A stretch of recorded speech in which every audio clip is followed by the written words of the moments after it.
Good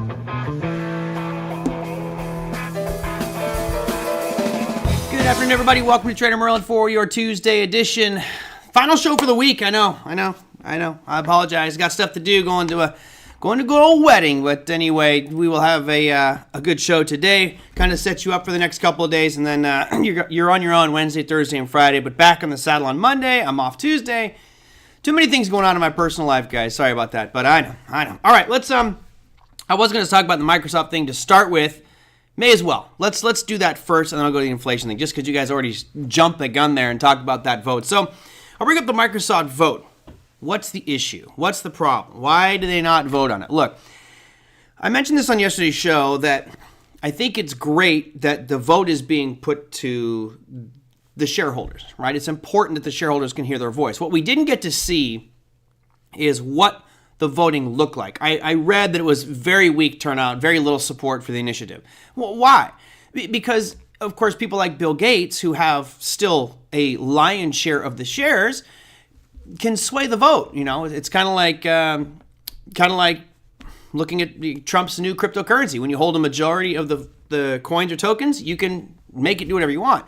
So as long as you control the majority of the shares, the reality is the vast majority of retail shareholders didn't vote. They had no idea what was going on, nothing they could have done anyway.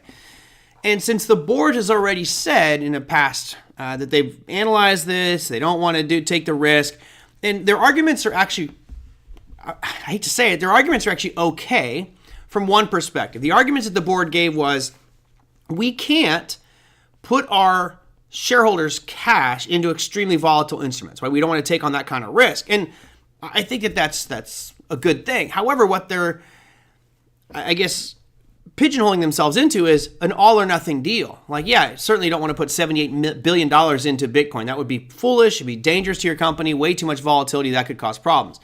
But if you take 1% of it, how much damage are you really doing to your company? And it sets the precedent for maybe more investment, but you got to test the water. So, you know, we mentioned it yesterday. I didn't think that this would go through. I do think it does set the precedent for, in the next couple of years, we will see this change. And again, one of the reasons I went to Larry's class today again and talked to his options students today, you know, one of the points I made is businesses are reluctant because they just don't know the framework. They don't know whether the SEC, the IRS, the Treasury Department, different regulators are going to come after them for holding Bitcoin on their books. It hasn't been really clearly established if that's okay or not.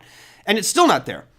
Again, when Trump takes office, hopefully we get clarity and an understanding of what all these things are, what we can do. And then once that's done, I think the volatility will diminish a little bit and these companies will be more open to it. So no surprise that Microsoft turned it down. I think, you know, the sell-off in Bitcoin may have been reflecting that we were going to see a negative vote here. I am curious to see what happens with the Amazon one. That's going to happen in a few months, probably. I didn't see the exact date on that one, but it's okay. We'll still continue to move forward. Again, when Michael Saylor is continuing to do what he does, he'll keep pushing prices higher. Now, I did see. My thing is updated here. Let me bring up Michael Saylor's latest tweet so you can see I spelled his name wrong. Saylor. Michael Saylor tweeted out today. Where was it? There was one. He said, great, now I have to scroll through forever. He posted something interesting about Microsoft and how Bill Gates will learn eventually. I thought that was pretty good. Anyway, I won't waste our time scrolling through these. But all in all, it was a foreseeable event. But the good news is the tides are turning, and we are seeing more of a discussion, at least a public discussion about reserves being held in Bitcoin or digital assets. So that's pretty good. Margaret says Microsoft brags too much. I agree with that comment here from Lisa. My gut tells me that Amazon will be more open to Bitcoin. I think so too, because it's more of a transactional medium. I'll be honest, I don't know if it's necessarily Bitcoin, but I wouldn't be surprised to see, and if I was Amazon, this is what I would be doing, is I would have a team of developers working on creating my own crypto, a stable coin, something that you would take $100 and you'd buy Amazon bucks, and now your money's not stuck, but as soon as you convert that $100 into Amazon bucks, it's now part of my ecosystem.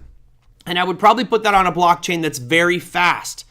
That would be a Solana or a Sui or an Aptos, right? Something that I don't have to worry about transaction fees for my customers. It's going to be, usurious, and I don't have to worry about slowing down my customers with delayed transaction flow. So Bitcoin not going to be a transactional medium for Amazon. And I think that that's a two-pronged approach. I think that businesses that are heavy involved in retail transactions, like PayPal, which has their own stablecoin now, you'll have Amazon, my guess is will probably have something similar, whether they parlay another technology or create their own. Margaret says, is that better than a gift card? I guess the question would be, is it any different than a gift card, right? Is it any different than a gift card? I would say it's actually easier because it would now be in their ecosystem. I mean, granted, when I get a gift card for Amazon, I can log in, put in the code, and it stays on Amazon's servers. Same thing with the digital side. So I think it's just a simple evolution. We no longer have cards. You just send people digital Amazon bucks. But that's something down the road. So that's Amazon with a currency. And then I think they would probably look at adding more on their treasury, depending on what asset it is. So, for example, we're talking about Bitcoin and how Bitcoin is a strategic reserve asset potentially because there's only 21 million. If Amazon, who has already done some work with Avalanche, right? Avalanche was part of their logistics blockchain. If they're using more Avalanche services and really start to develop on top of Avalanche, then it would not surprise me to see Amazon buying and adding Avalanche to their reserves. Why? Well, you're using the service anyway. May as well keep it in there. But I think Bitcoin will still be a discussion on that one down the road. So sad news. We didn't get the vote we wanted today, but that was, I kind of thought this was coming. I didn't think it was going to change. It would have been a complete shock if it did get accepted. That would have been great. But I'd like to see how the votes turned out. Remember, we talked about how BlackRock had almost 6-7% or 7% of the votes. Pretty sure they voted in favor.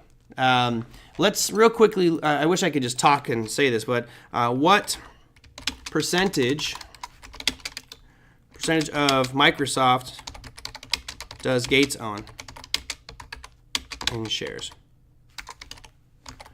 Typing and talking is a tricky one. As of early October, that's not much at all. As of early October, Bill Gates owned 1.34% of Microsoft. He's been, clearly against crypto at this point, and maybe that'll change in the future, but he's not a big fan. So there you go. Let's see. Bill Gates. Okay, so here's the catch. Bill Gates himself only owns 1.34%, but remember what they do, these rich guys do, is they created an organization, and you can see here, the Bill and Melinda Gates, which I think they're divorced now, or divorcing, they have 34% of Microsoft shares. 34%! Yeah. Well, I don't know when they divorced or where it's still at, but the Bill Gates Foundation, 34%. So that tells you right there that 34% of the votes are already going to be negative to start. Bam, boom, done. So maybe that will change in the future, but for right now, I can't see that happening. All right, let's move on from there. For not behaving, Bill had to pay off his wife. Was his wife behaving? When you got that much money, nah. Let's talk about what's on deck for tomorrow and the next day, because I think this is going to be your talk track. Remember, I mentioned a couple months back, I said I think that the rising unemployment is going to be a concern and really one of the major focus points, which it has been. We're still seeing unemployment numbers slowly move up. Nothing dramatic, but slowly moving up. We saw that with the unemployment numbers last Friday, which, were nothing, I would say nothing atrocious. Your unemployment rate went from 4.1 to 4.2%, higher than expected, but not great, right? Here's your chart of that so you guys can all see what happened with the unemployment rate. And if we zoom in past the giant spike for COVID, we are, still trending up. So it doesn't look great. Slight increase here. All right, so how do we fix unemployment? Well, one of the things you do to get unemployment back down is you cut rates and you stimulate the economy, right? You boost it by having cheap money on the short end of the yield curve, and then that typically will bring down the long end and means cheaper money for companies to expand, hire, etc. However, when we look at the inflation numbers, let's jump over to the inflation data here happening this week. Tomorrow, you will have the CPI numbers come out, and you can see that's going to happen at 5:30 Pacific time, so 1 hour before equity markets open. And on both fronts, both the month over month and the year over year, they're expecting to see an increase from 2.6% to 2.7%. Nothing out of the ordinary here. It's not like this is very dramatic, but it still is a pop to the upside. And when we look at the bigger picture here, it's been on a pullback. It's been selling off. Looks great. right? That's what we've wanted to see, is these inflation numbers continue to tick lower, and all of a sudden we had a tick higher in November, and it looks like we're going to tick higher in December, which means if you're trying to stimulate the economy by cutting rates, which they have been doing, now all of a sudden you have to question, should they be cutting rates anymore? When you have high inflation, you actually want to be raising rates to slow it down. And unfortunately, now they're back in that, or starting to see themselves in that conundrum again of, should we cut rates to, boost the economy and create more jobs so our jobs numbers look better? Or is this inflation data going to rear its ugly head and create much bigger problems down the road? And that right now is the big challenge. Now, I found a really cool graphic. I need to insert it here in my images, so bear with me as I do this for you live. Looking at the inflation data, here is a chart, which I'll bring up here in just a sec, which was done by University of Michigan. And while I like the chart, I have questions. I have lots of questions. And here you guys go. There it is. So this is from the University of Michigan. And basically what each point represents is a forecast. So you can see the dark red one there is the next year. And then the orange one is the next 5 years. So as of today, if we look at the inflation number for next year, it looks like they're expecting it to be like 2.6. 2.5 maybe. Next 5 years, they're looking at inflation at over 3%. It looks like about 3.1, 3.2. So what we've witnessed, at least over the past year, has been inflation numbers declining, expectations for next year dropping. What I'm curious about is, at what point does it start to shift back up? I personally, actually, let me do a poll here. I was going to throw something out here, but let's just go do a poll, because I like doing polls for you guys. And we'll do it by, we'll say by December. By December 2025, we'll do this CPI B, and then I'm going to do ... and we'll say higher. And I'm doing it as of today, right? So our CPI as of today is 2.6. And I'll do higher, I'll do lower, and that's your only two choices. All right, so there's your poll. Click on it. Let's make sure to get everybody involved in this poll here today. By December of next year, will our consumer price index, remember that's not the total inflation. I know core PCE would be the main one, but we're going to use the CPI for this example. Will we see that higher next year, or will we see it lower by same time next year? Curious. Again, it's just an opinion, right? There is no real benefit to being right or wrong, other than, hey, let's just see what we think. And, obviously, if I were to think that inflation is going to be much higher, then I have to start positioning myself appropriately to accommodate for that. So, thank you, Thomasine. I love it. John G says, James at Invest Answers said today, if he had kept all 49% of his stock, he would be the world's first trillionaire. Of which, of Bill Gates? Yeah. It's crazy. Years ago, people would tell me when I was starting off in the late 90s, they'd be like, one of the things you got to look at is when insiders, like a CEO or CFO, when those guys are selling, it means they know something about the company. So I would go out there, and you can go to there's some really cool sites here. Let's go to FinViz, for example. You can go to FinViz, and I'll share. Oops, I don't need to go. I have two screens. We'll go over here to FinViz. A lot of times, they may have switched it, but there usually was an insider. There you go. Latest insider trading. So there's a bunch of people that I don't know, and companies I don't know either. I don't know OPRT. I don't know QSR. But you can click on a symbol, and type it in. So let's go to Microsoft, for example, or MSFT. So I'll go to Microsoft, and you can scroll down to the bottom of the page, and then we'll show you the insiders.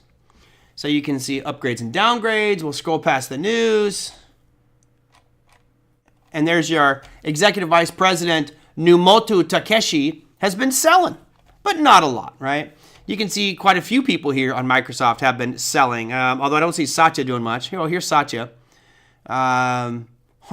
He sold 78,000 shares, just made a cool 32 million, but he's got 874 million shares, or 1,000 shares left. Love it. So I was always of this belief system that, man, if you saw an insider selling, that was it. I mean, then you knew stock was going to go down. So I was watching Microsoft, and I noticed that there was a window of time, I want to say it was 2000, maybe early 2000, I think right before I went over to Italy, where I was watching him, and Bill Gates was selling 1 million shares a day. A million shares a day. And I was like, whoa, Microsoft must be about to crash. But then you looked at it and you're like, he had like 100 million shares of them. It was crazy. Like he had well over 100 million, but he needed to sell these shares just to lighten his portfolio. So yeah, don't fall victim to insiders selling shares in big chunks. And we talked about that with Jensen Huang, where he is selling with regularity because he's just got so much of it. And I think he's doing the right thing. Let's see. Bring up NVIDIA and see if we can check out what Jensen's doing here. I won't torture you with the scrolling, so I'll do it first and get there. It looks like he may have slowed down. Look at this Jensen Huang. He was selling 120,000 shares a day. Could you guys imagine? I mean, wouldn't that be nice to sell 120,000 shares a day of NVIDIA? All right, I know Big Eb's long NVIDIA. I mean, Big Eb's probably just hoping he could get to 120,000 shares long, right? Yeah. I mean, he's still got 14 million shares. Well, that's crazy. Absolutely crazy. And mind you, every one of those, he basically was making $75 million a day. Talk about making us feel insignificant, right? Man, that is 75 million bucks a day just from selling his stock, and he's not even close to, depleting his supply. If he was to sell for, a long time. A long time. All right, so let me go back and I'll do the results of the poll here. But anyway, I always like just tinkering with that stuff. It just changes the perspective of money. So what did we get? We had more people vote today, which is good. I always like the participation. Thank you guys on that one. 65% said higher by next December. 34 of you said lower. I put myself in the higher camp, and I agree. I think there was a comment that was from Lisa. I'm thinking of tariffs with my answer. Me too. Absolutely, I'm thinking of tariffs with my answer. I'm thinking of tariffs with my answer, but also if that starts to run up a little bit more, they're going to have to start raising rates or not cut them. And that chokes out economies too. So we'll see. It's going to be a very interesting 2025. I hope there's a lot of volatility. One of the big things I said for 2024 was I expect a tremendous amount of volatility. No, I didn't think we'd have as clear of a direction as we had. Obviously, it's been pretty much up all year, barring a couple sell-offs. We will get to our winner at the end of the year here to see who got closest. I got to come up with some prize for you guys, but yeah. So I thought the predictions were rather interesting. It looks like for the next 5 years, everybody's really expecting inflation in 5 years from now to be just over 3%, which is not what the Fed wants. But right now, looks like all expectations also are higher than what the Fed wants. Even though it's drifting lower, still looking at 2.6, 2.7% next year, a year from now. So that's not good. That's not the Fed meeting its target. And to me, that's unimportant. How about Musk? He's selling shares. Let's check that out. No. Remember, I think that what happened with Musk was he had a lot of it locked up in like the deal. He used it as collateral, I believe, to get the funding for the X purchase. I'm going to move away here just so I can scroll down without torturing you guys with all the crazy screen stuff. But yeah, I don't think he's selling. So here you go. Here is Tesla. And I'm just scrolling down through here. I don't see any Elon Musks. There's Kimball Musk, so his affiliate, his brother, sold 60,000. He's proposed to sell 60,000, but he has not sold yet. But I see nothing on here from Elon Musk.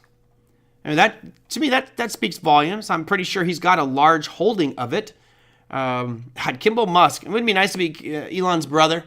He's got 15 million shares, and what does he really do? He sold 60,000 here on November 1st and collected just a $1.5 million. Not bad. Yeah, chump change. So yeah, no Elon Musk selling. I think that's very telling. Very telling. His huge payback was denied twice. Yeah, that should pass. I mean, if anybody here is a shareholder and you're concerned about giving Elon Musk $1 billion payday, which you agreed to in the contract up front, in the way that things were written, you're just foolish. Why would you want to irritate this man or piss him off and make him leave and go somewhere else when he's the visionary that's made it all happen? I mean, there's no way. I want that guy, as weird and quirky as he is, lead my company. It's like I'm a big 49ers fan, right? And we had a guy, Jim Harbaugh, was our coach for a while. And he took the 49ers to the Super Bowl. Loved it. Take us to the Super Bowl, man. Bring us to the glory land. Do I have it in here anymore? Oh, I don't have the 49er logo anymore. It took us to the Super Bowl, and apparently he had a falling out with the coach or the owners. The owners didn't like what he was doing. I'm like, man, they took you to the Super Bowl. Why would you worry about what the coach, your personality disagreements with him? You just let him go. I don't think Musk would. I don't think he would leave either, Lisa. But maybe, maybe to focus on other endeavors. But I'd be interesting to see exactly how many shares he has. I don't want to take the time to look it up, but I'm sure one of you can probably do that easier than me doing a live broadcast and clicking all the buttons. So if you can, somebody check and see how many shares of Tesla does Musk own. I'm sure it's quite a few, and especially like out of how many, right? We can look at those numbers. All right. Here is one I thought would be a nice little supporting piece for the topic we just had from Yahoo Finance. If you look at the year-over-year transition, here is your difference from a year ago. Pretty interesting seeing how inflation has changed. And right now, core PCE is sitting right around 2.4, 2.3%. The core CPI is just slightly higher than that. But the good news is much lower than their all-time highs. The bad news is it looks like core PCE has slightly started to hook up, right? If we look here, this blue line has been lower lows, lower highs, and then all of a sudden, literally the last couple of readings have ticked higher and not continued to go lower. That's a bad sign in my opinion because you have the Fed cutting rates. Now the question that is going to be burning in everyone's mind is what is going to happen with rates? What are we going to see happen on the 18th of December? So next week, right? Next week, what is going to happen with those rates? Well, right now, if we look at that FOMC, there is an 85% probability now of a 25 basis point cut. So it's actually been increasing that we're going to see a bigger rate cut we're going to see a rate cut. So my big question would be, does this start to change after this week? If we get that CPI and PPI numbers coming out markedly higher, then this will probably start to change. But I'm in the camp of they're probably going to do 25 basis point cut. They shouldn't. They definitely shouldn't. Let's see. Thomas says Elon owns 13%. Still researching document. Thank you. I got my researchers working on it for me. All right. What else did I have for you guys for today? By the way, this was a really aggressive trade for me, and it's kind of a crazy one. I sold some at the money puts on. I sold at the money puts today on MicroStrategy, and let me bring up the chart here just so we can see what I'll. Typically, I don't do anything like that. Typically, I'm going out of the money by a long shot just to, collect 1%, 2%, 3% premium and be okay with it. But I sold the at the money puts today and my strike price is $377.50. So we're right there right now, and I collected $23 per share. And the reason I bring it up is it's like I think MicroStrategy, if it does sell off a little bit more, that's okay. But I do think you're going to see it continue to move up. I think that the Bitcoin trajectory. So I'm going to be more aggressive with my put selling. Even though I don't necessarily want to own it, I'm okay owning it. But the premium, if you think about it, I collected $28 for, and I did it middle of the day today. So it was down. When it was down, as actually we're getting near the bottom here. Great. You just want to own MicroStrategy. You know what? Hey, Big Eb, I'm okay owning it because I'll sell calls against it. Again, it's just the premium. You don't have to follow me. Look, I think it's a pretty risky move. It's going at the money, and mind you, I'm doing it for expiring on Friday. So if we look at the rate of return, I collected $23, and I have 4 days left. Let's see, $377 strike price. I collected 28. What am I making? I'm making like 8%. If my mind's correct, I'll be making about 8% for 4 days. That is an unusually large rate of return, but it's based off my feeling that MicroStrategy is probably going to have a little bit of a bounce here. So pretty crazy. Pretty crazy. I just had to throw it out there. I was laughing when I did it today because like I say, I normally don't sell at the money puts, but I got myself 3 days left. The rate of return is fantastic, and if I do get exercise at 377.5, I will actually sell calls against that, no problem. And again, I still have my 355 puts as well. So fun, and stress, by the way. But it's okay. It's an account where I can take all kinds of chances. So I just did a couple at the money. The 355s, I sold a few of those, so a little bit riskier there. All right, let's see. I have a lot of MicroStrategy shares. I am sort of kidding. Hey, it's okay.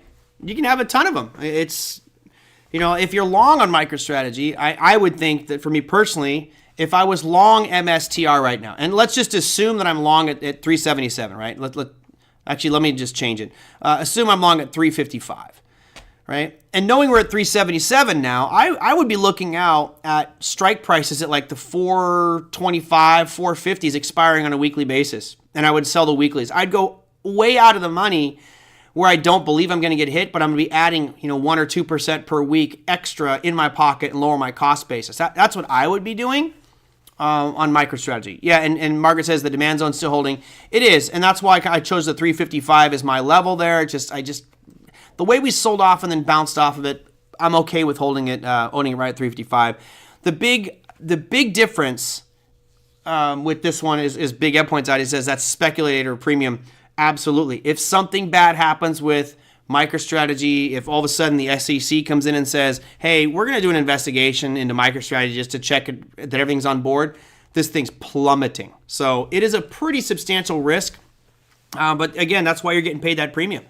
Extremely volatile, wild stuff. So yeah, I wanted to share that one with you in full transparency. You got the 377.50s expiring Friday, which I was, like I said, laughing as I did it, but every now and again, you like to take some chances. So let's see what that ends up turning out to be. So last piece here, and then we'll go into whatever you guys want to discuss. You had the steel deal. Steel deal busted between U.S. Steel and Nippon Steel. Now, this is interesting because as we have our change of leadership, as it goes from the Biden administration to the Trump administration, Trump has already said he's going to block this deal.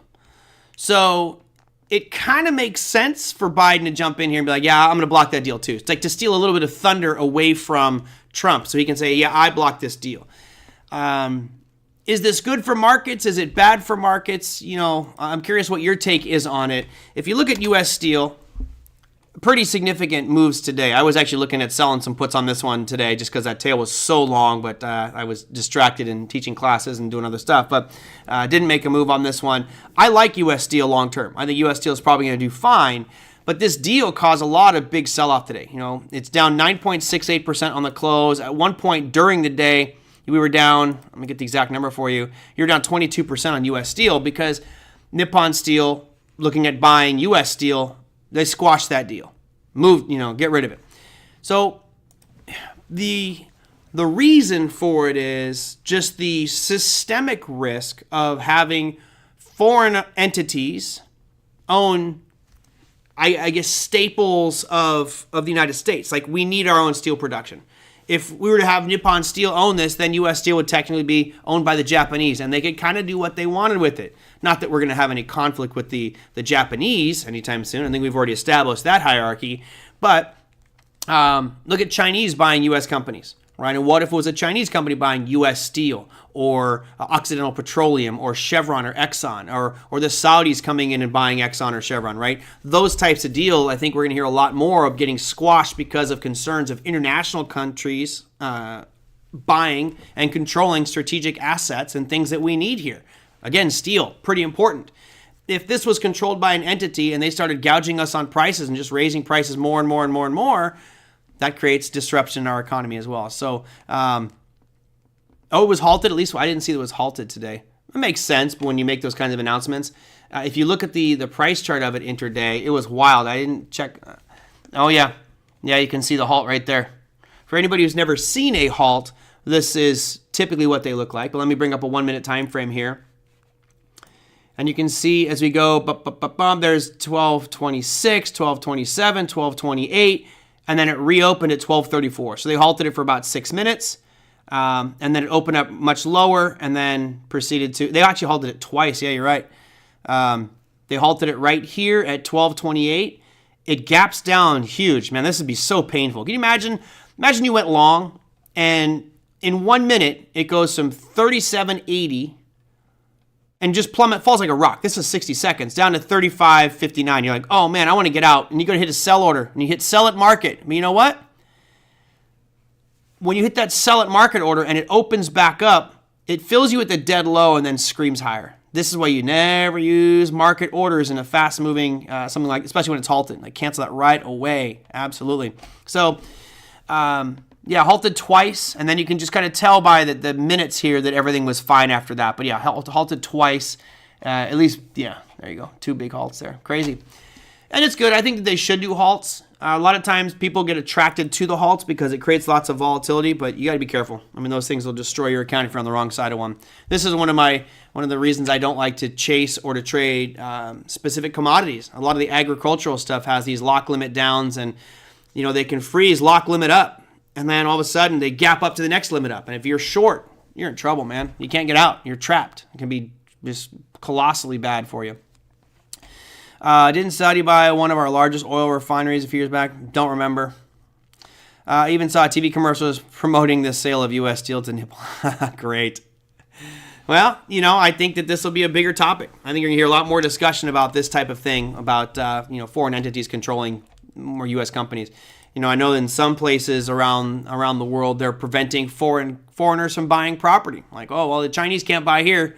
Why? Because we don't want it. It's driving prices up, and we want to make sure that we don't lose our culture, etc. So, all right, let's go into, was that the last one? Oh, central bank announcements. So we've got quite a few to talk about this week. There are 4 central bank announcements happening. We don't usually talk about currencies too much on here, but you have the Reserve Bank of Australia, which made an announcement yesterday. That was no change. Tomorrow you have Canada. I'll even show you the list here. The Canadians are expected to make a rate change of 50 basis points. Then later on into early Thursday morning, you got the Swiss National Bank 25 basis point cut. And then you have the ECB with their main refinance rate expected to drop 25 basis points as well. And the reason I bring that up is if we look at those currencies out here, you go to, where's my Forex? Let's go the Canadian dollar. All right, so here's your USD CAD. Dollar's just been building and building and building with strength. If you get a rate cut from Canada, that should further push this higher, right? If you cut the interest rate that you're paying for people holding Canadian dollars, there's less interest to hold Canadian dollars. So a rate cut would actually help this move to the upside.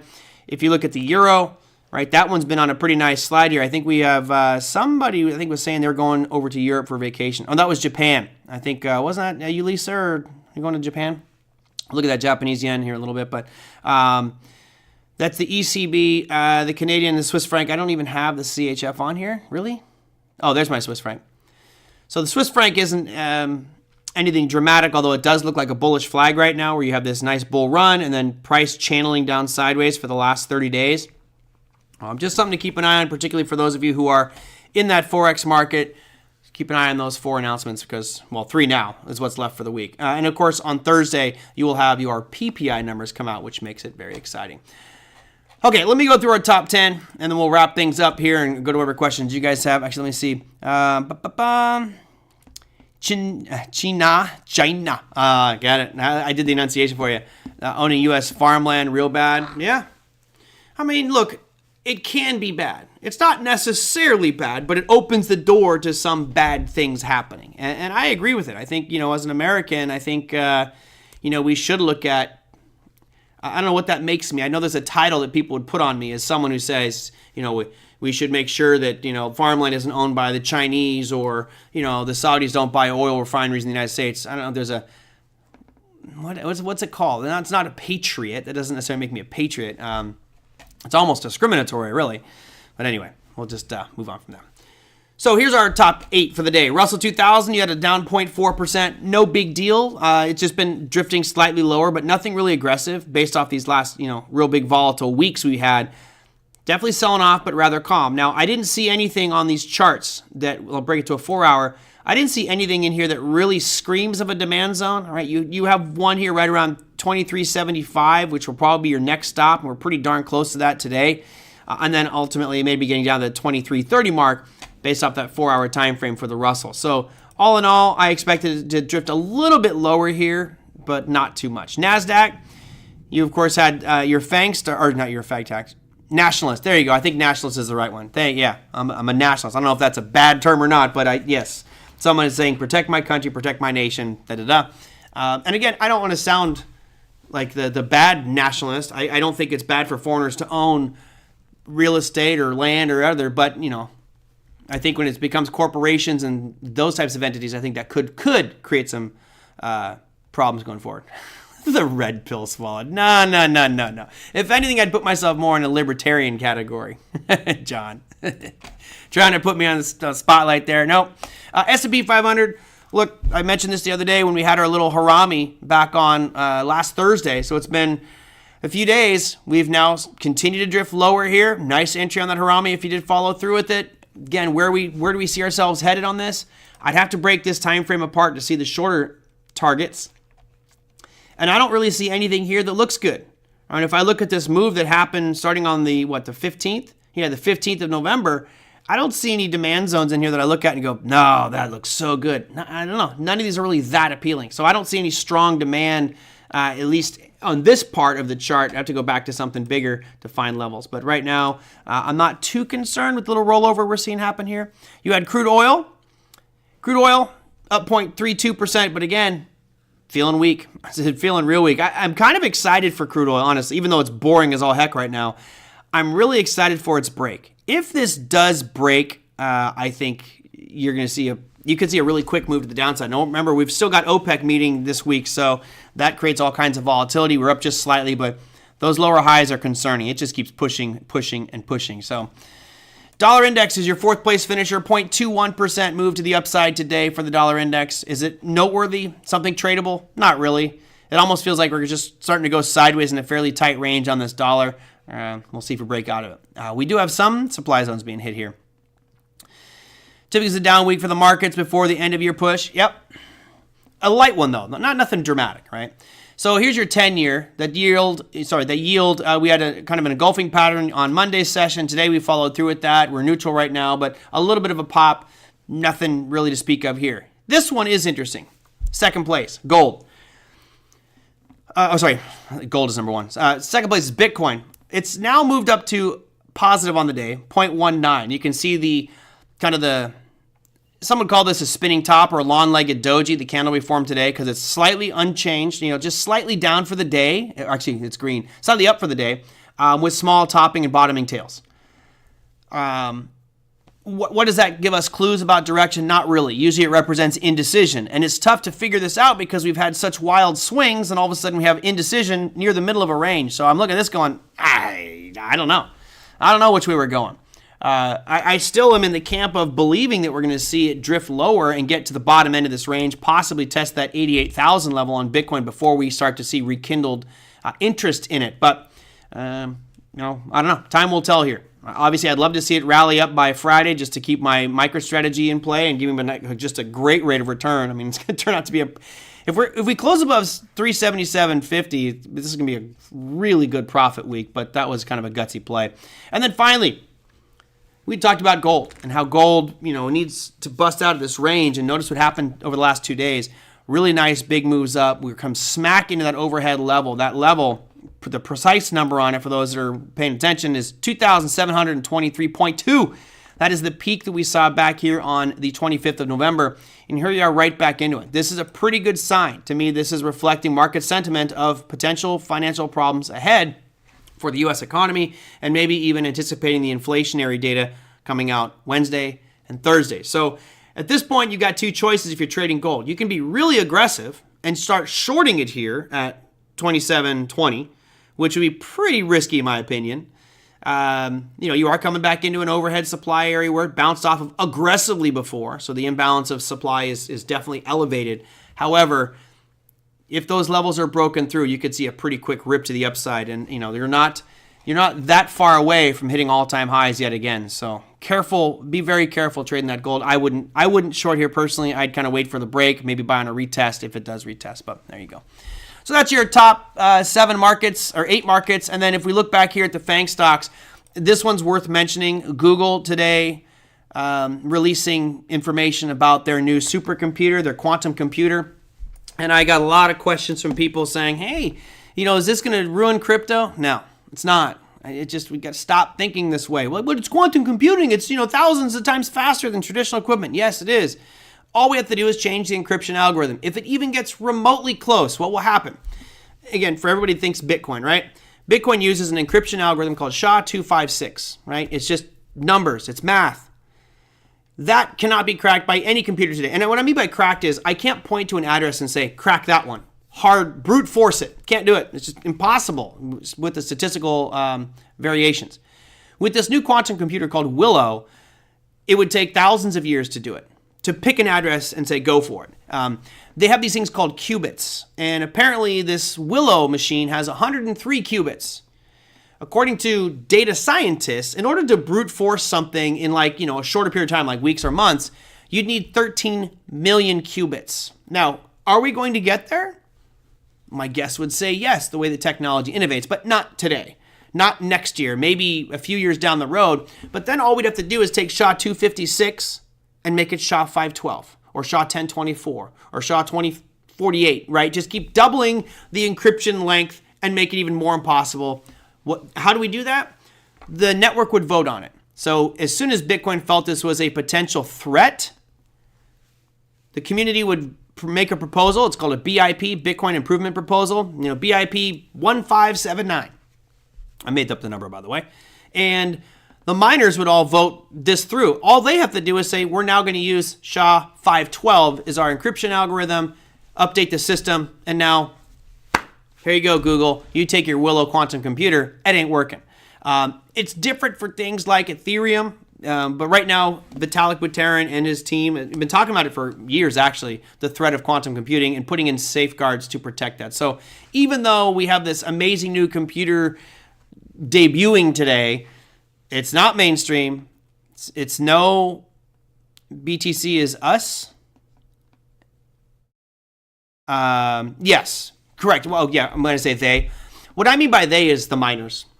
So us as a community. So Big Eb, let's say he was concerned about it. He could make a Bitcoin improvement proposal to the network and say, hey, I'd like to see this happen. And then the network would go, well, why do you want to see it happen? It'd be in the proposal as to why this is happening. And then the network sees it as a threat. And it's not going to damage the network to upgrade from SHA-256 to SHA-512. Yeah, absolutely. Oh, yeah. Not yet, Margaret. Margaret says that inverse head and shoulders on Google worked. Not yet. I think if we want that to work fully, it's got to get up to 197.40. Remember, the way head and shoulders works is it's the measuring object. This one is overcalculated. Hold on, let me see. You're right. Oh, I have to do it. So that's where it would go to. Did we get on the break? So there's your break. And the number is roughly 193.39. It pretty much puts us right back at this high based off of that Google chart right there. So there you go. Yeah, we're close. We're real close. I think you'll get there. I think you'll get to the all-time high here for Google. I mean, if you look at the next few years, next few years, there's really 4 companies that you kind of have to own long-term.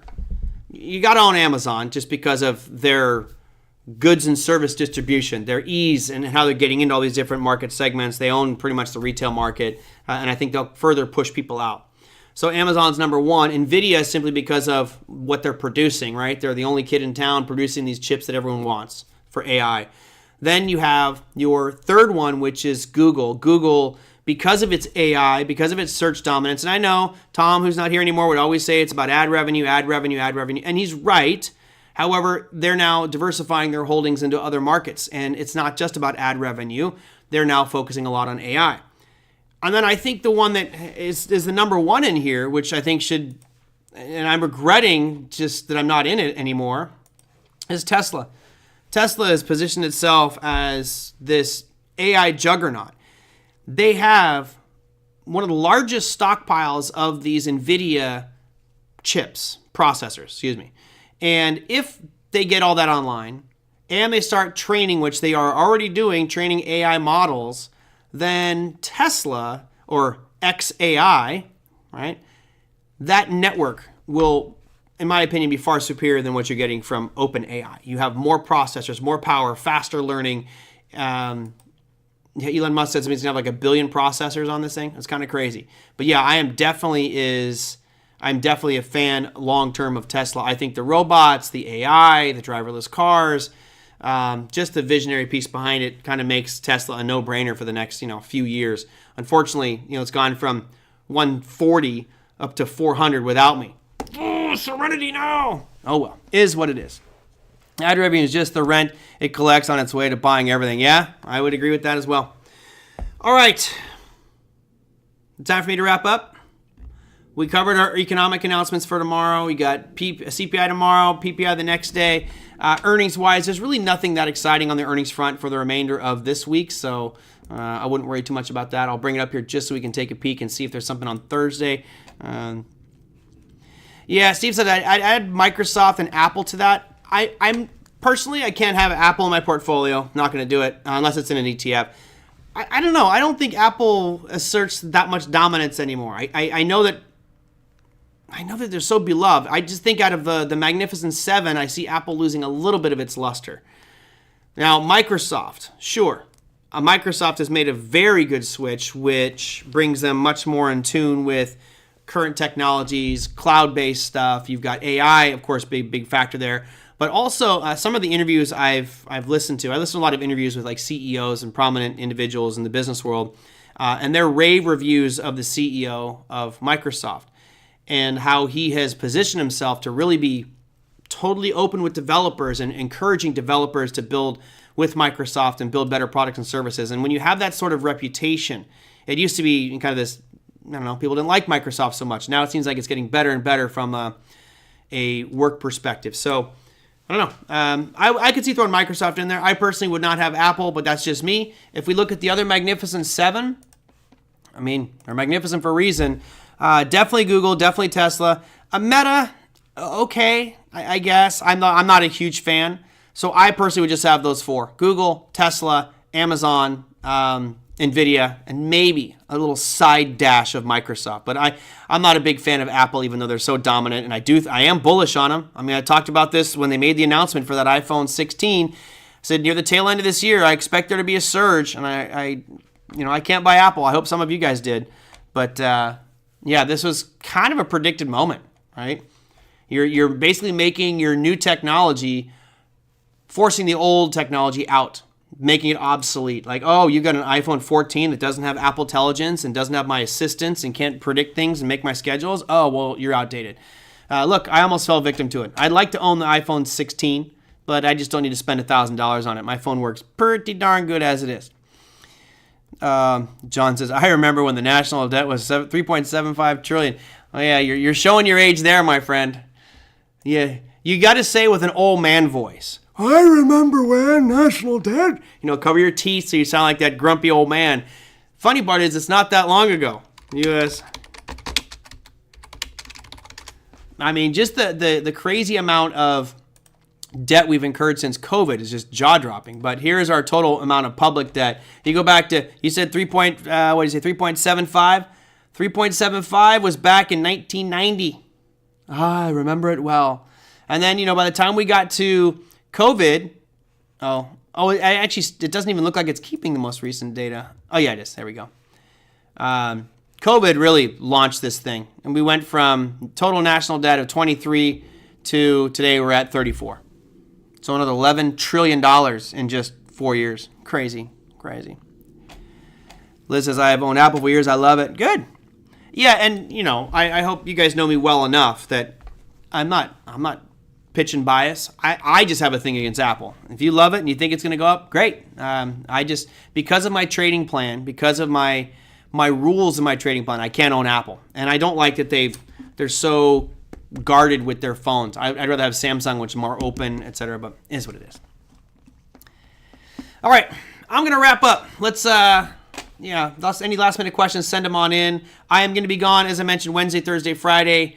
So I hope that you'll have fun without me. I really hope the markets are just totally boring because I don't want to miss anything. However, that when I take time off, it's usually a wild time. There's crazy moves that happen. So I'm nervous for that just because I'm probably going to be too busy to make trades, although I will have my laptop and my phone should I need to make some adjustments to things or take advantage of some market drops if they do happen. So that's it. That's it for me. Hope you enjoyed. I will see you guys on Monday. Have a great weekend. Do something fun. Of course, you got a few days left here. And again, the CPI number tomorrow, PPI on Thursday should make for a wild, fun-filled, opinion-flavored day for most of the TV pundits out there. So thanks, everybody. Have a fantastic time. And I will see you guys on Monday. Take care.